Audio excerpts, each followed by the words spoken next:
Stuart Wheeler, you will have seen the comments today in the papers from Patrick O'Flynn. What do you make of this internal war of words that's going on in the Ukip party? Well, I think it's the kind of thing that does happen after an election. I'm sure there's a war of words in the Labour Party and the Lib Dems and so forth. I'm a huge admirer of Nigel Farage. We would never have got the party to where we are without him. It would have been nothing. But I think at the moment he's naturally exhausted. He's suffering pain because the injuries he had from his plane accident 5 years ago. I don't think he should have resumed the leadership the way he did, and I don't like the way it happened. If he wanted to, as he said on Friday that he might stand again in an autumn leadership contest, that would have been fine. He's perfectly entitled to do that. I don't actually think he's the right person to be leading Ukip now. His methods of speaking and everything were fantastically good up to this point. But he's a bit divisive and aggressive, which was just what we needed. But when it comes to the out campaign, the people who voted Ukip in the general election will almost all vote to leave the EU anyway. So the battle will not be for their votes. The battle will be for the people who really haven't made up their minds. And I think a softer approach, sort of rather quieter approach, is probably what's going to be needed. So you think that now we've gone through this one election, UKIP should be looking to go in a different direction with a new leader?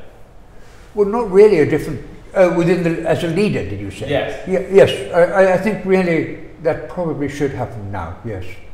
And what kind of leader would you like to see in UKIP now? Well, I just think somebody who obviously knows his stuff and can present the arguments for coming out in a way which is convincing without being seen as too aggressive. And Nigel always makes this point, but the point needs to be made again. We are not against Europe. We love being in Europe, and he's married to a German. But we're against the European Union, and we think it's bad actually not only for us but for the other countries who are in it as well. And I think a quieter, more balanced, cool method of getting the point over may be the right thing now. One of the things that Patrick O'Flynn mentioned were the advisors around Nigel. Yes. Have you experienced them, and do you recognise his description of them as being quite aggressive in their style? Well, quite aggressive may be right. I think he even went further than that, didn't he? But I think any leader has round him. It's very difficult to resist having them round you if you're the leader, I believe.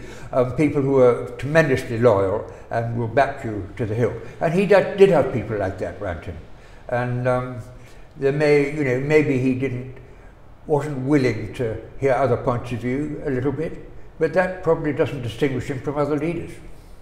So your position now, you are still very much supportive of UKIP? Very definitely. But not of Nigel continuing to lead? Not of Nigel as leader.